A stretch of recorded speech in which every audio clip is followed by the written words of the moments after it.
Our first viewer says, due to my jobs in the economy, my wife and I have lived apart for the last 3 years. 6 months ago, at the bottom of our emotional and financial crisis, we sold our home, paid off our bills, and started a new life debt-free, with only me having to work while she stayed home with the kids. We even had a little money left over to renovate a house and owe nothing on it. I thought the pressures were gone, which is how most of us think, that if the things would get fixed, then we'd be happier. And it's just not the things. Now, things can make things, can make life a little harder, and certainly the absence of, material conflicts is pleasant, but doesn't create a relationship, not even kind of. The stories I've heard are of people going on vacation where there were no stresses whatever and have a horrible time, or legion. Or people who go on vacation and everything's fine, they come back to real life and it just goes straight into the toilet. So, it's nice to have no stress, but it doesn't make us loving. In fact, it really requires some stress in order for us to learn really how to love. So the things, when they get worse, just kind of add the pressure and bring out the real problems. You continue, but to the contrary, things have gotten worse, no surprise, and we still live apart without any end in sight to our differences. So it's a matter of getting to the root of the problems rather than just hoping that if we change circumstances, everything will get better. You continue. I have 2 children I consider the greatest gift from God. My boy is 9, and my daughter turns 5 today. It's overwhelmingly hard for me to be away from them. So no accusation here, no criticism of you, but this is an important thing for you to hear. We say, because I hear this all the time, I have 2 beautiful children, or 3, or 1, or whatever, the number's not important, and I would do anything for them, which means we'd make any financial sacrifice, whatever, but we're not really willing, most of us, in fact very few of us, are willing to learn how to love them. So we're willing, in other words, we say we're willing to do anything, but really what we mean is we're willing to do anything that is easy, anything that we can pay for with a checkbook, anything that's quantifiable. But the greatest gift that you could give them is a great relationship between you and your spouse, because the more loving that the 2 of you become, the more love will then magnify and be available for them. That doesn't mean that there has to be a 2-parent family in order for children to be happy, but if there are 2 parents, boy, if they're not getting along, the children experience the fallout in just as real a way as from a nuclear explosion. Sure, they may not be caught in the initial blast, but the radiation sickness is just horrifying. So the real question is, are you willing to do anything that it takes to help your children be happy, including rigorously examining your own behavior, your own part in the relationship difficulties that you're experiencing with your partner? You continue. Anyway, my wife and I went to a marriage counselor last week, and the counselor suggested that we go on a date and talk only about us. Forgive me for rolling my eyes. This is exactly why I have an overall less than rosy opinion of marriage counselors. So here you have these deep-seated problems that are rooted in an inability to be loving. You've been trying with the same skills for, well, let's see, you didn't say how long, but your boy is 9, so probably at least 10 years, or 12, or 15. You've been trying with the same skills to create a loving relationship and utterly failed. How could anybody possibly suppose that going on a date would give you different skills? He just as well have said, take a trip to Bermuda and have a good time, and then when you come back, your marriage will be better. No chance. In order to change how we're doing, we have to acquire a significant change in information. And then, not just information, a change in our perspective, how we see things. Then as we see things differently, we can begin to accept and love people better. So a date, oh my, can't even imagine. you'll just come up with the same old issues and deal with them the same way, although you might be enjoying a nice meal in a restaurant. You continue. Last night was the date, and pretty disastrous, I must say. No surprise there. There was no screaming and yelling, but the tensions were very high. We seem to want to work it out, but neither is able to see or understand the other side. Well, of course not. If you're both empty and afraid, the only thing you can see is your side. Fear just paralyzes us. Sufficient emptiness causes us to focus absolutely on ourselves. And so to listen to somebody else describe what they want, impossible. Then you continue. When I got back to my camper, where I've lived for over 2 years, I saw one of Dr. Bear's programs on television, the local cable, what they call that, PBS station. And I was absorbed and couldn't believe what I was hearing and seeing. It was very close to our marriage problems. There's actually a significant piece of wisdom there. Most marriage problems are quite similar. We can see ourselves almost invariably, at least to some degree, in the conflicts and emptiness and fear that other people describe. We like to think that we're really unique and that we're really special, and we have the same basic needs, and so when we don't have those needs filled, the variety of ways in which we can respond to emptiness and fear just isn't that great. So we're really very closely related, not just in a generic kind of mankind way, but in the way that in our needs and the way we respond to their not being fulfilled. So here I am writing you. In our situation, I truly believe it necessary to have personal counseling versus watching DVDs and reading because we're at the bottom, if not below. Couldn't agree more. People who are having mild problems will read the marriage book, for example, and go, wow, that's very cool.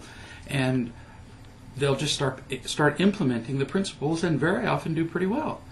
But once you get past a certain point, you just can't experience a 180-degree change in the way you see the world by yourself. By yourself's how you got where you are. And you can't usually use your family and friends to do it because they helped you get where you are. In fact, we chose our friends because usually they're like us, or at the very least facilitate our remaining like we are. They enable us. So it requires an outside influence in order to do something strikingly different, which is what you'd require here. So yeah, I do recommend you get a coach. Go to the website. You can read about a variety of coaches that are available, and then you can experiment. Try one coach. If that isn't effective for you, you can try another, but I would recommend that. If possible, coaching in person. And if that requires that you go to the location of a coach and receive that in person, great. There's, learning about real love in a written form by email is good. Receiving unconditional love by email, good. But by phone is a whole order of magnitude better than by email. And in person is another planet better than by email or phone call. So I recommend it to you. Good insight on your part. Here's a viewer who says, every time I request leave, time off, my supervisor lectures me. He says things like, it's not going to snow that much if I've requested leave because, there's heavy snow on the ground, difficult to get to work. Or, you don't have a lot of leave remaining, and I'm concerned about how much leave you take. Once I said something like, well, it's my leave, or something like that, and he said, well, and I don't have to approve it. He does it half jokingly, but I don't like it. Today he did it again, not joking at all. This time he said things like, I'll have to assess the amount of work you have on your desk, which is, in your words, kind of irrelevant since our work is time sensitive, and so we can't have work sitting around for days. So how can he make a decision based on work that hasn't arrived yet? He asked if I had discussed my leave with the other assistant, and was she going to be there on the days that I'm requesting off. I said I had, and that she would be there. I made a request for 2 groups of days, and he said that he'd approve the first, but he'd have to wait before deciding about the second. And he added, "We have a new sheriff in town." Oh my, I mean, it would have been pretty blatant power mongering if he hadn't said the last thing about a new sheriff in town. But my goodness, can't you just picture him with, the pistols on his hips and shooting people? He's described how he sees himself. I am the boss, and you must not only respect me, but essentially worship me. It's a real characteristic of people who have to exercise power, that they dole out their approval in little dribs and drabs, and then make people ask them again and again. See, he could easily just make the decision, well, sure, you can have your leave. After all, it is your leave. And, when he says, I don't have to approve the leave, actually, I'll bet you if you look in the regulations of whatever organization you work for, I'll bet he does. That really, you're just informing him of your leave, and that he could disapprove of your leave if, for example, at least this is true with most businesses, if, for example, the office was drastically shorthanded, and they just really had to have you on almost an emergency basis. Okay, then maybe, which is the whole reason for having supervisors approve leave, is in case there's a real shortage, and so that they know about it. Because otherwise, what employees would do is they'd just go home, and then they'd tell their supervisors about the leave after the fact, which leaves everybody hanging. So there's reasons for approving it, but this guy, this is a scream. Parents are famous for doing this with their children. They require their children to come to them to ask for permission for everything. Can I do this? Can I do that? Can I go with my friends? And then the parents grill them. After a certain age, we're kind of preparing our children to go out on our own and be independent. And yet we keep grilling them with these questions, and how are you going to be, how long are you going to be? I mean, when a kid, for example, says, I was just talking to a mother the other day, and the child said, can I go to the park and play? Which is where the kid's been going for years. And the mother says, and who are you going to be with? And what's going to be going on in the park? And oh my goodness, those are great questions for a kid who's 4. But once a kid gets to be 12 or 13, they become kind of ridiculous. You've had 12 or 13 years to train your child how to live, and now you're going to question every little micro decision they make. What do you think that conveys?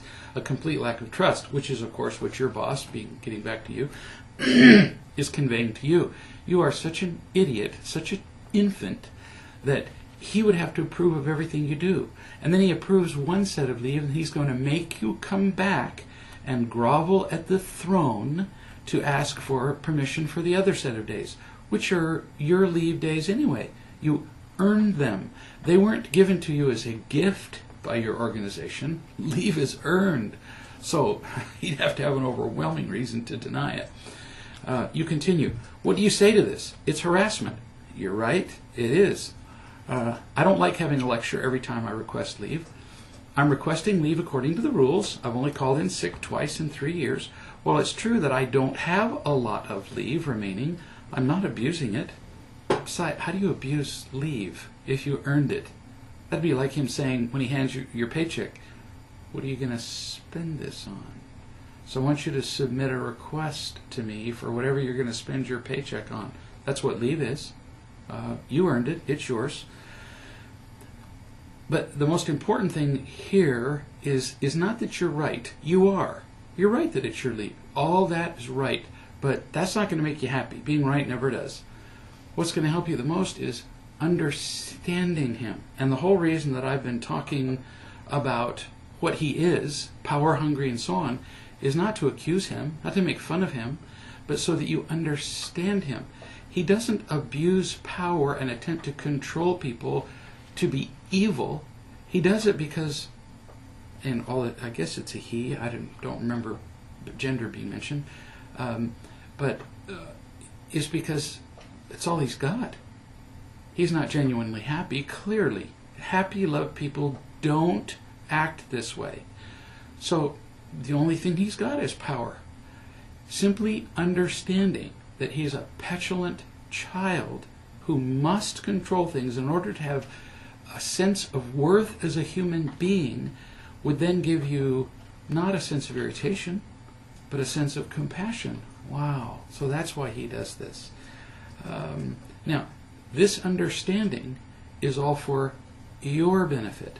How you respond to him is going to depend on your relationship to him and some other things, and maybe we'll get to that in a minute. So far, this is about you. Then you continue. He's been before the grievance committee recently on 2 different occasions, excuse me, because of accusations made against him by 2 different employees. He's charged his own supervisor with not giving him a fair evaluation and other events of conflict. I know this because I've been asked to type these things up for him. So look what you just did. You just confirmed everything that I've been saying so far, which is, guy's got a really serious emptiness problem, and he deals with it by getting power. So he abuses you, he abuses other employees, he abuses his own supervisor, because when his supervisor tells him he has to do something, power freaks don't do well with being told what to do. And so he would bristle, and of course he responds to his own supervisor in a way that he would hate it if you responded to him. The hypocrisy is obvious, but do you think he sees it? Do you think he sees that he should support his supervisor in the same way he asked you to support him? Not a chance. You continue. I'm feeling relatively calm about this, and I totally get that this isn't about me, but it can affect me when it comes time for him to write my evaluation. That is the point that makes the most difference in how you respond to him, past simply accepting him. Once you see that he's just seeking power and that it's out of weakness, not strength. Truly loved, happy, and powerful people never have to control others to get a sense of worth. So it can only be from a position of weakness. He's like a baby demanding his bottle. So he's infantile, immature, responding out of emptiness. If you see that, you won't be irritated, and your not being irritated will make the biggest difference to you being happy on the job. Now, how do you respond to him? Like you said, he writes your evaluation.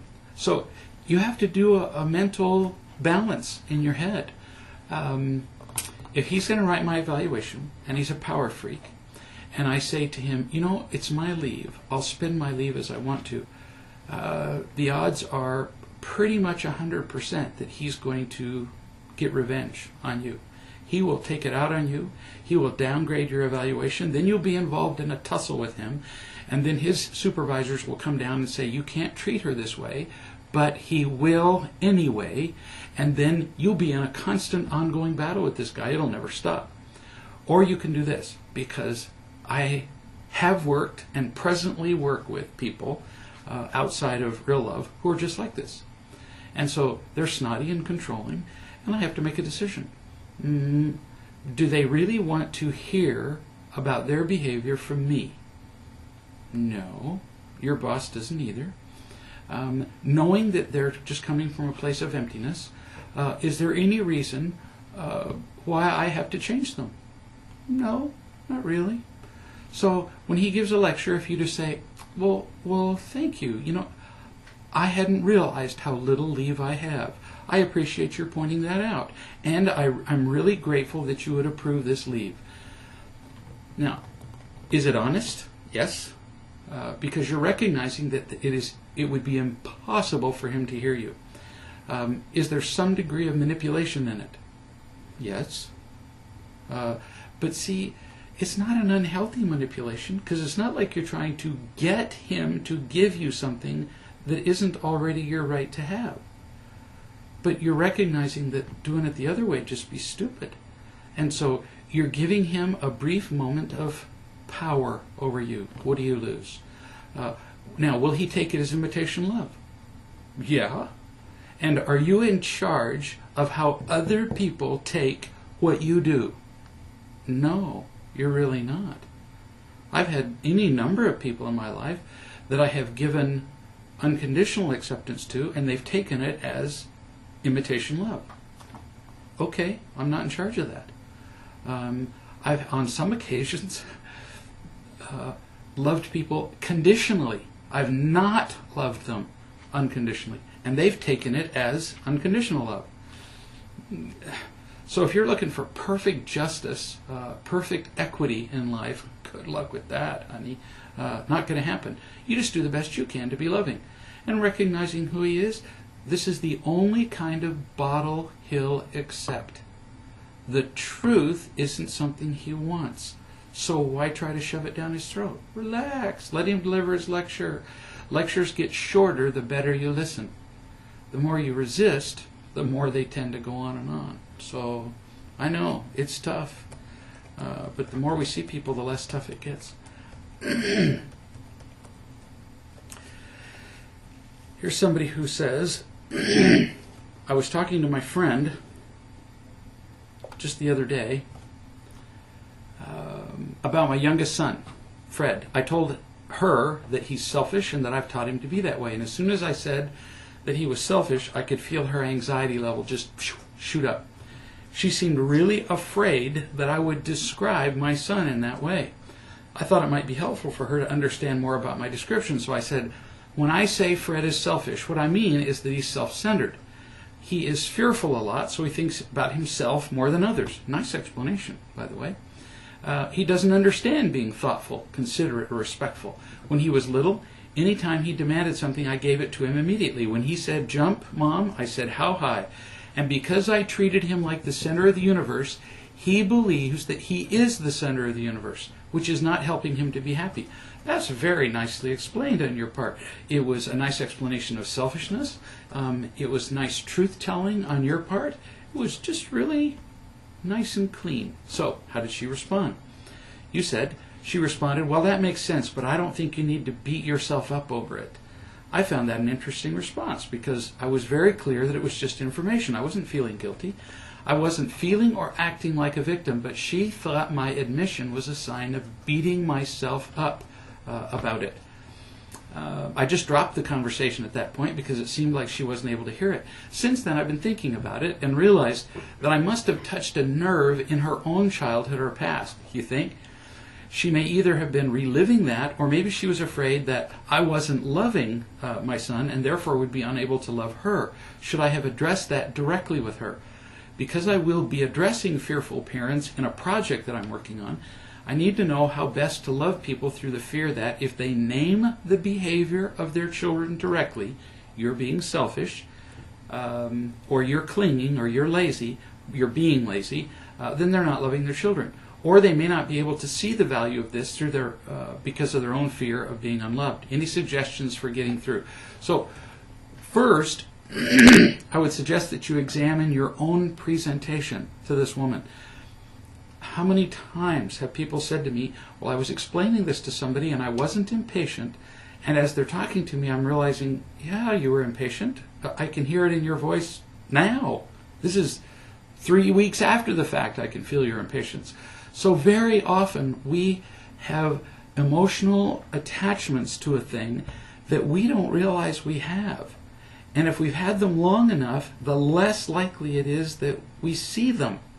So I was just talking to a couple this evening, and he said, well, I wasn't irritated.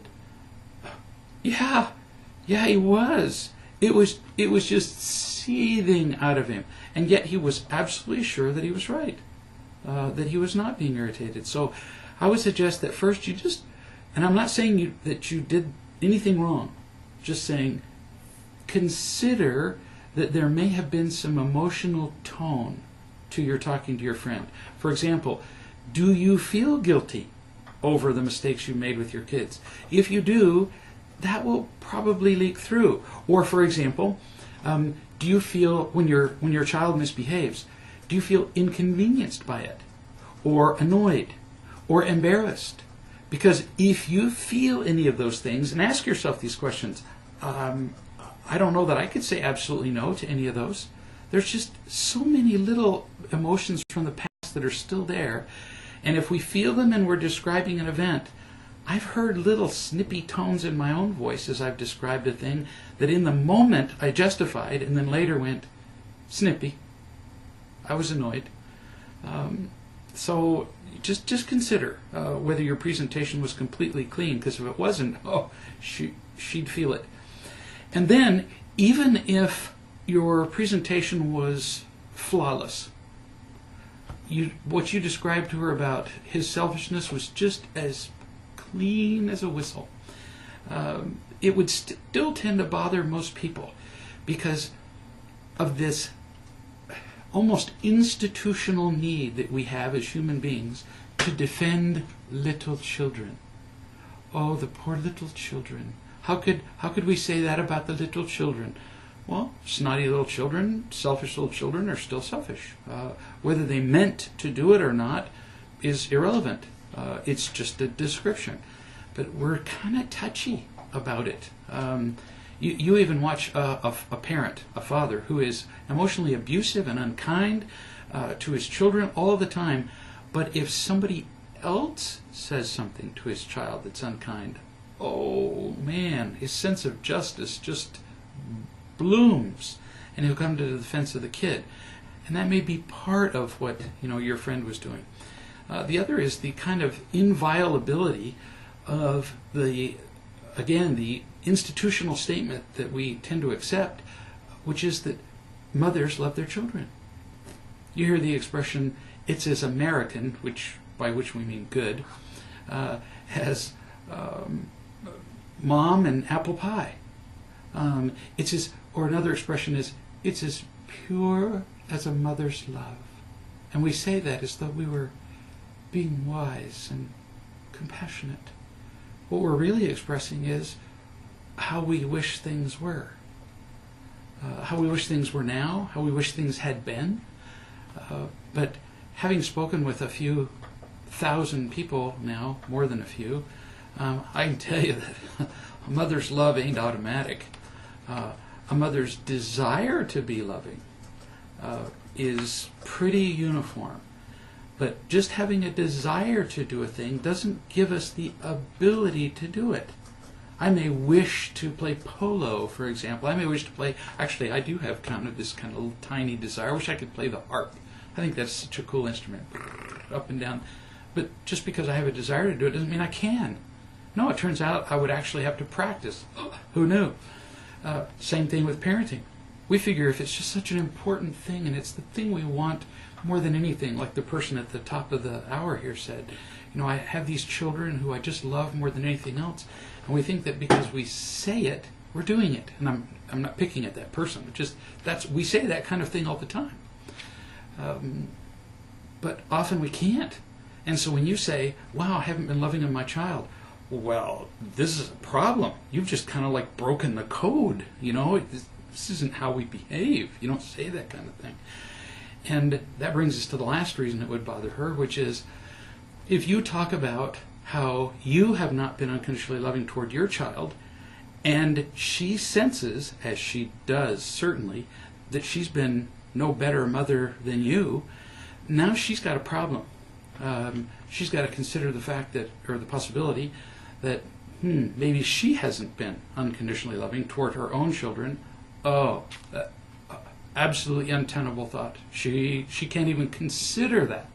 And so she has to in some way condemn what you said. She can listen to the message and change, or condemn the message. So she's going to go, oh, no. I mean, you just made her so uncomfortable she could hardly stand it. So she has to discount what you said. So there's either something wrong with what you said, or there's something wrong with you. And she just didn't know what to do with that cognitive dissonance. Her brain was just exploding. So it's kind of hard when we're talking about principles that are genuinely new to people who've been used to the world being a certain way all their lives. We kind of scare them. This viewer says, you have said in the past that it always worries me when I read those words. You said in the past. I'm thinking, whoa, I wonder what it was I said, or how it was perceived. That real love can help significantly with a wide range of psychiatric disorders, from depression, anxiety, schizophrenia, autism. But can real love help those with personality disorders such as borderline personality and avoidant personality disorder? I want to congratulate you first before I get to the answer to your question, you said real love can help, because I have said that. Whereas many people would have heard that as real love will help or real love will cure schizophrenia. Not likely. Although it is stunning the positive effects it can have. We'll get to that. You said it seems that the defining features of people with these disorders, black and white thinking, extreme reactions to criticism, and so on, prevent the very steps necessary for them to find and feel real love. Telling the truth, exercising faith in others, and actually accepting the love that they're being given would require a complete denial of their own biochemistry, cognition, identity. What's your take on this? Is change in real love impossible for people with personality disorders, or just far more difficult? You phrase your question really brilliantly, because you're talking about the effect of biochemistry, genetics, thinking, identity, which may or may not be related to genetics, certainly related to the effect of early childhood. There are a lot of factors involved, and we really don't know what causes personality disorders. Now, rather than deal with both, because it would make my discussion go back and forth and make me insane, more insane, we're going to deal with just one of those that you mentioned, like borderline personality disorder. Who knows what the cause of this is? It has been linked to a lack of attention, a lack of affection, connection in early childhood. That's been shown to be a factor fairly conclusively. Is there a genetic component? Boy, really hard to tell, because it's not like borderline personality runs in this nice little, dominant inheritance pattern that we can go, oh yeah, yep, that's genetic. So what are all the things that are involved? Not sure, but I can say that it's been my experience in interacting now with a large number of borderline personalities that the factor seems to be less genetic and more linked to how people were treated when they were children.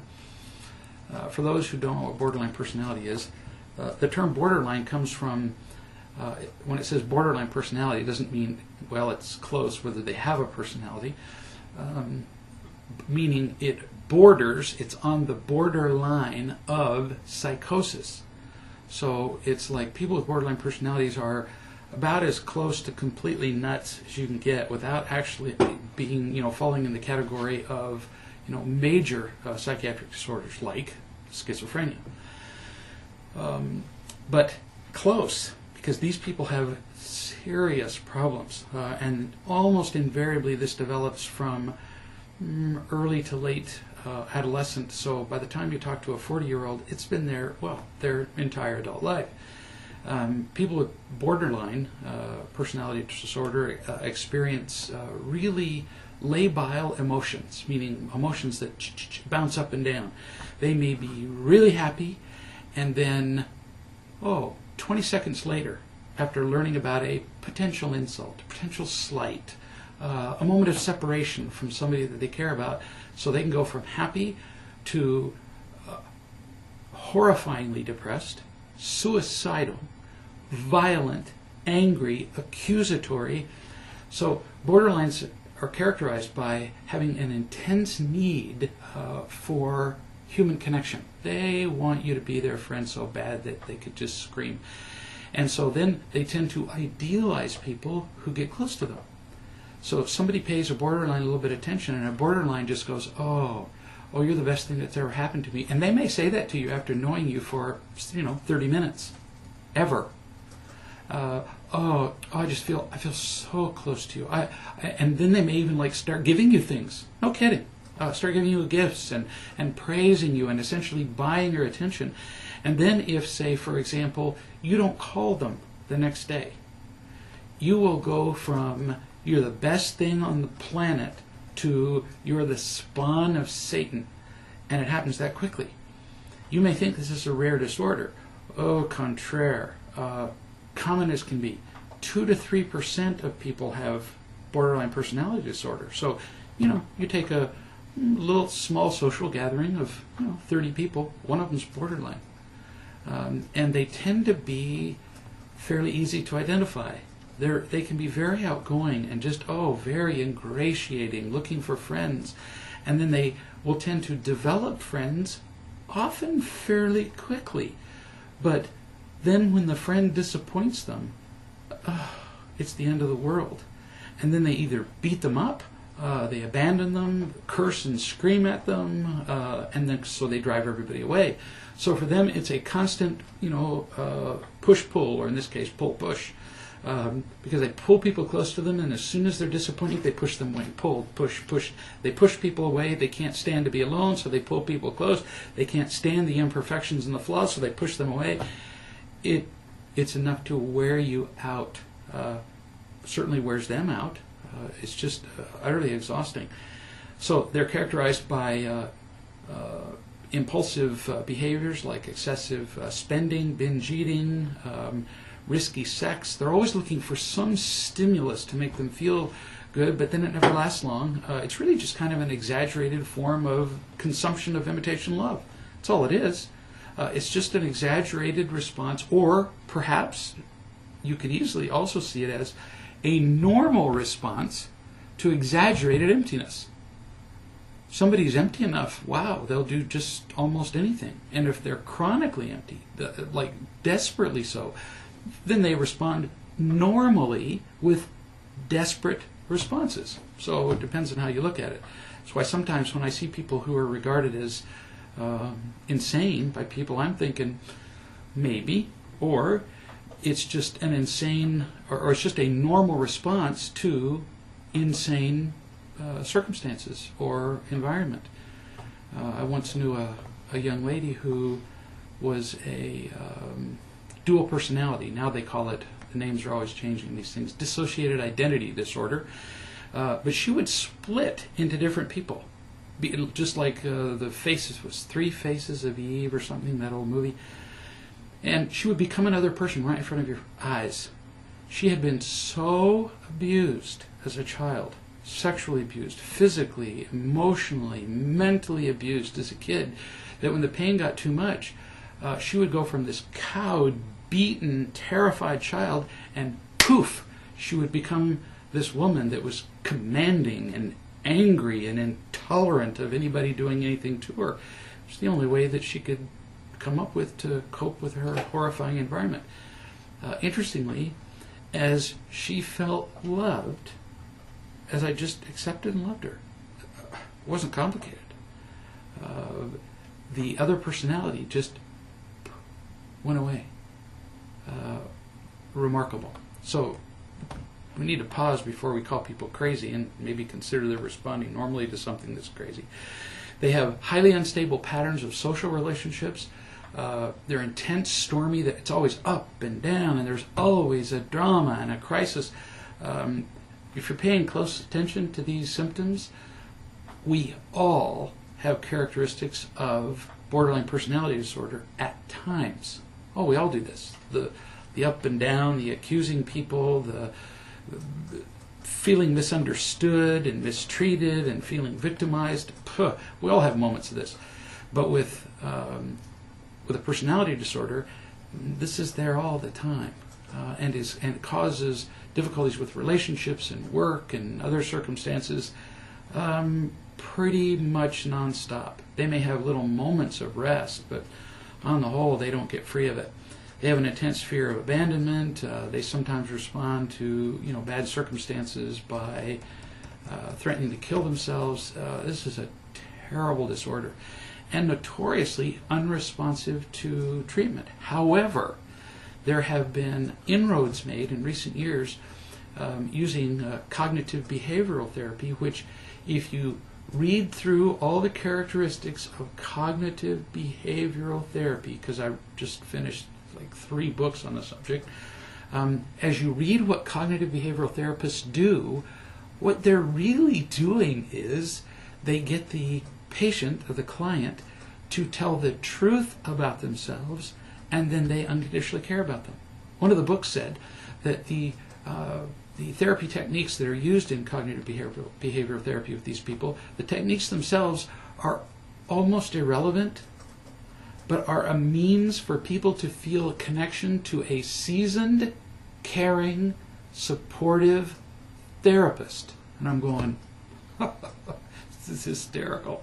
Because really, what they're saying is they get these people to tell the truth in a loving environment to a wise man, and when they feel loved enough, their lives change. Surprise. No surprise at all to people in real love. But psychologists don't use the word love. They can say supportive, that's okay, but if you say you love your patient, well then they'll bring you up in front of the disciplinary board when that's exactly what the clients need. So what do they need? As you brilliantly pointed out, there seems to be a real conflict because what they need to do is tell the truth and be loved. But these people are so afraid of being criticized, so sensitive. I mean, it just takes a hint of criticism and a borderline is out the mouth of the volcano. It takes still loving and teaching, just like it is with anybody who needs real love, but it has to be done so patiently and steadily. So when I'm working with somebody who's a borderline, I spend more time loving them in the beginning, just accepting them, just listening to them, just patting their cheek. But no matter how much of that you do, if they don't tell the truth about their own selfishness, no amount of that kind of loving will make any difference to them. Because then, any moment that they don't feel that, and you don't even have to change your behavior, you could blink your eye wrong, then they blow up. And all the love that they were given prior to that time counts for nothing. It's over. So at some point, they don't change until they see the truth. And so you introduce a little bit of the truth about them, a bit at a time, and help them see that you love them with the flaws that they're talking about. Now, some people are very resistant to this. Some people will not discuss any potential flaws that they have ever. And it's because they've been hurt so much all their lives by people who have been criticizing them because of their flaws. And like I said in the beginning, who knows? Maybe there's a genetic biochemical component. Who knows that? Nobody does, really. So if somebody is resistant to hearing the truth, and this would be true with anybody that you're attempting to help with real love, then you start with simple things. Unavoidable truths like, how is your life working? How many stable relationships? I was talking to somebody the other day who was telling me that they were right, and everybody was wrong, and everybody was picking on them, and blah. How many stable relationships have you had in your life? Well means none. So none. You never had a relationship that has lasted, a close relationship that has lasted longer than 2 weeks. So is it reasonable to suppose that you just happen to pick an unending series of hundreds of worthless, evil people? Does that make sense to anybody? No. So what does that leave us? If it's not everybody else, then what should we suppose? Could it be possible that you might actually have some role in this? Well, that can be a very difficult step for some people. And you emphasize to them, I'm not telling you you're bad. I'm just telling you there's something you don't know. You don't know how to have relationships any more than you know how to play high-lie or skydive or fly an F-22. You just don't know. So would you like to learn? I'm not requiring that you learn. I'll love you either way. But if you learn, I can guarantee you that if you're willing to learn, you will be happier. Not a little bit happier, but orders of magnitude happier. Are you interested in that? If you push a borderline, man, hell hath no fury. They say, like a woman scorned. No, like a borderline accused. They really go off. And they may go off on you repeatedly. And that's the problem, is that when a borderline goes off on people, the wrath is so overwhelming that everybody leaves them. Which is why they're alone. Who's going to stay there while somebody's screaming at them and telling them that they're evil? Not many. So it takes somebody pretty well grounded in real love to stay with somebody and keep loving them and helping them tell the truth. So that was an awful long answer to your question, which is Can it be curative of any of these personality disorders? Probably not. I've never seen real love cure a borderline. Never. Can it make a big difference? Oh yeah. Yeah, once people are aware of it, understand their diagnosis, understand what they need to do, I've seen it improve their ability to relate to other people like, 90%. Really. Incredible improvement. But it's something that they'll be dealing with probably for the rest of their lives and just be aware of. Just like people who are drug addicts or alcoholics. They're not stuck as drug addicts or alcoholics for the rest of their lives, but they will have an unusual attachment to or emotional reaction to substances more than, your average person walking the street. It's the way it goes. It doesn't doom them. Here's somebody who says, my husband's been out of work for 9 months. How do I give him support when I'm so worried about it myself? I have expected him to fill my expectations, and I've come to know that I've been wrong to expect safety from him. People who've been out of work for 9 months are already feeling pretty bad about themselves, and so when we say what we appear to be innocent little things, like, just off the cuff, well, so did you have any luck finding a job today? That may sound supportive, sound like an inquiry from us, but see, if the answer is no, then he's going to feel like a failure. So it's about sitting down and actually talking about solutions instead of just making accusations about what has or has not been done. So the phrase "getting a job," oh my goodness, there are many people who are utterly paralyzed by that phrase, because it's a whole set of skills, you see. It's interpersonal skills, it's ability on the job, it's a lot of stuff. And so you sit down with somebody who's been unemployed for 9 months, and you get really direct and concrete, and you break it down into individual little steps. So it's been 9 months. How are you feeling about not having a job for 9 months? How does it feel? Well, I feel terrible. Well, that's not helpful. It's too general. So, do you feel worthless? Almost everybody does who hasn't been working for that long. All right, so understandable, and I've contributed to that, you might say, to him, because I've asked questions with a bit of an attitude or expectations. So, partly that's my fault. Partly it comes from society, which teaches a guy if he doesn't have a job, then there must be something wrong with him. Partly it probably came from his childhood. So lots of things going on that would make you feel worthless. What would be most helpful from me? So I'm being you. What would be most helpful from me as I talk to you about the job so that you don't feel worthless? Ask him. He may have an answer. He may not. Often when people feel crippled by their fear, they can't even tell you how you could help them. And so you may have to offer some solutions.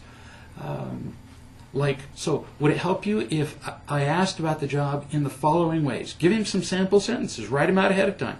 If I asked it to you this way or this way or this way, which of those three could you hear most easily? Because it's a subject that we do need to talk about. So that's one element of the job, the worthlessness. Another would be, so what do you fear most about going out and applying? Most people don't like going out and looking for a job because where almost all of us are afraid of rejection and avoid opportunities to be rejected, looking for a job is just a rejection festival. It's just like, lining up on the wall and having machine guns kill you over and over. Because for, every job gotten, there are usually dozens of applications that are rejected. Let's see, I calculated at one point that for every seminar we put on, this was years ago when I was more focused on seminars, for every seminar we put on, I made on average 200 phone calls or wrote 200 letters. So I know a lot about rejection. That can be a very difficult hurdle for people. And so you could say, so how can I help you? You might, for example, help them to understand the concept that I just proposed. You could look at it as you're being rejected, or you could look at it as just one more person who just doesn't require your particular job skills. Somebody will. And the only way to find the person who will take you on with your set of skills is to go through the 200 people who don't recognize your value to them. So that's one thing. You could even say, so let's break it down into steps. If it's about making phone calls, if it's about sending out emails, is there some way that I can help you with that? Either in the formation of the emails, maybe I could help you write your resume. Maybe there are so many steps involved in getting a job.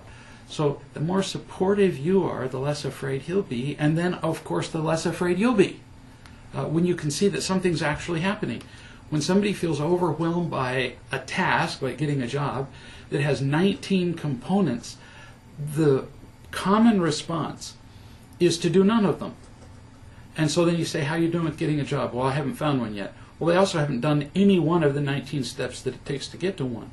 Whereas if somebody comes along and says, well, I'll help you with step 1 or step 2, I'll help you write out the letters, I'll help you stamp the envelopes, I'll help you search on the internet, whatever. Turns out there are lots of little steps you could do. That can make quite a difference. So I would suggest those. And there's more. That was a very brief, thing. Very brief answer to your question. Here's some questions from a 7-year-old. Why did my mom and dad get married if all they ever do is disagree? It will help you, for one thing, to understand that most adults are not any smarter than you are. But consider if you've ever had a friend who liked you in the beginning, but then it changed. Has that ever happened to you? That's happened to almost everybody.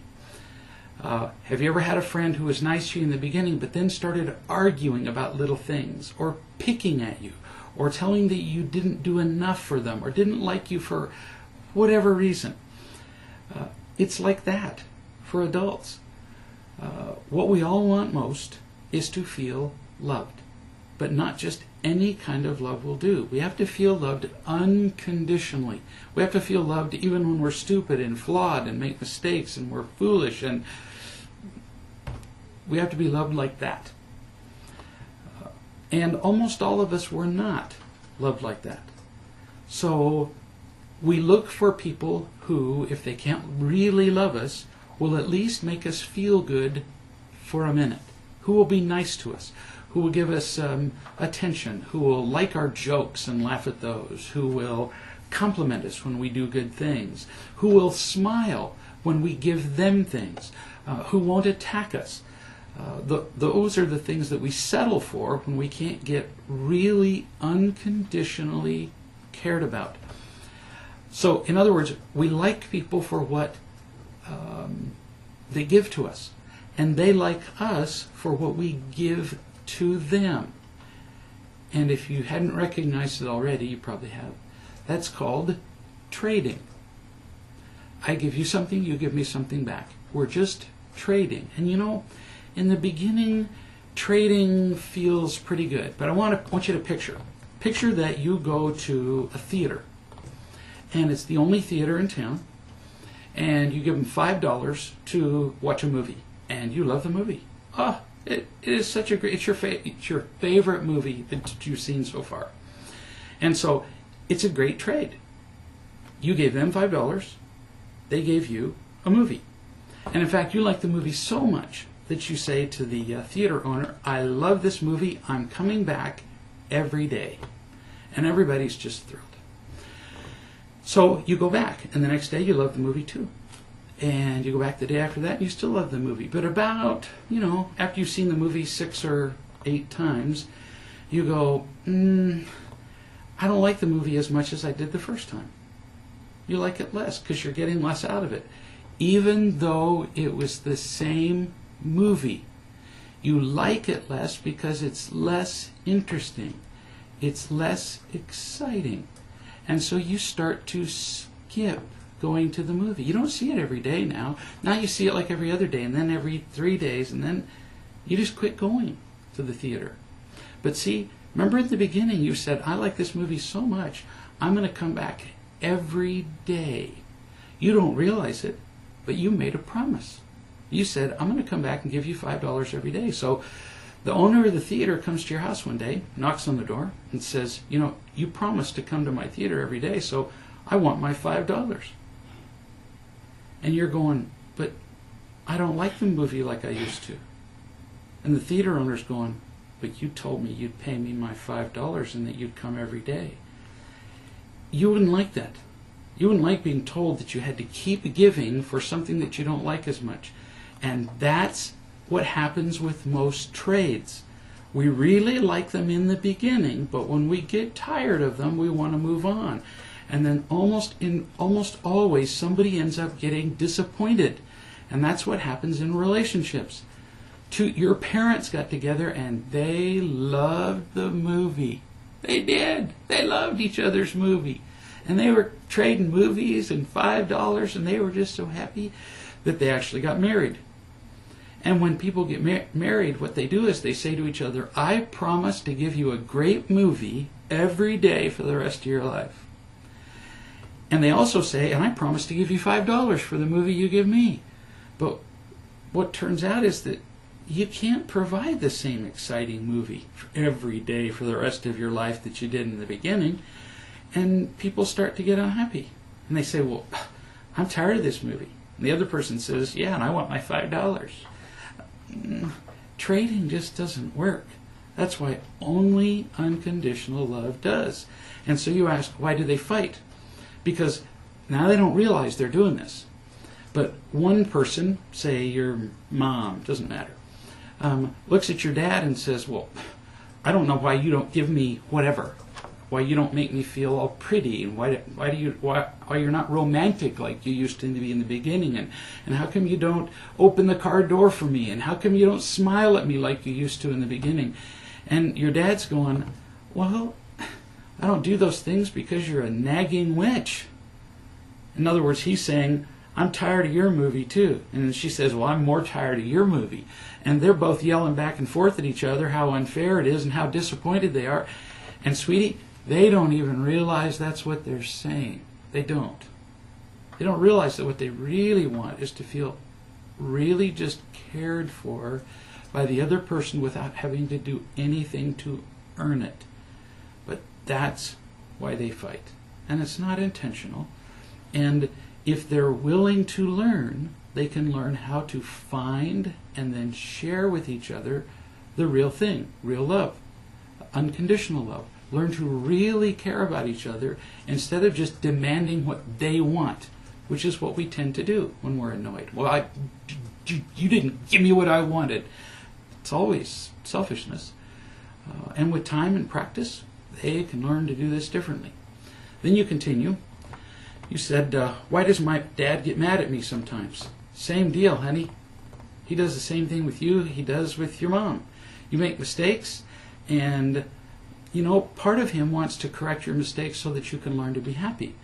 But part of him is annoyed because when you make mistakes, you're inconvenient to him. You make his life harder. You disappoint him. You embarrass him. You whatever. And he doesn't like that. So it's always about whether we feel loved or not. And it's not about you. It doesn't mean it's your fault, honey. It's because he's feeling empty.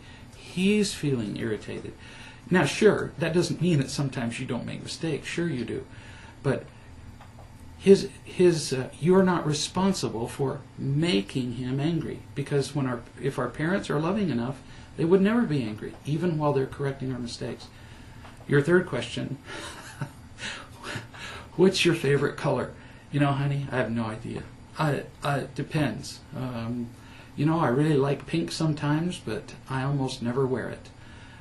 So it depends on what it is. I probably like to wear blue the most. I like blue skies, but I don't like blue trees. So it depends on where it is, you know. And last, you said, what's the highest number you've ever counted to? 100. Because after 100, I get too bored and I want to do something else. Great question, sweetie. So we had wonderful questions as usual. I love the ones from the 7-year-old. And I'm going to be out of the country next Tuesday, I think. We won't be back by then, right? Yeah. So I'll be out of the country next Tuesday, so we won't be here then, but we will be back the week after that. So in 2 weeks, we look forward to seeing you, and between now and then, no surprise, it's always about real love. See you then.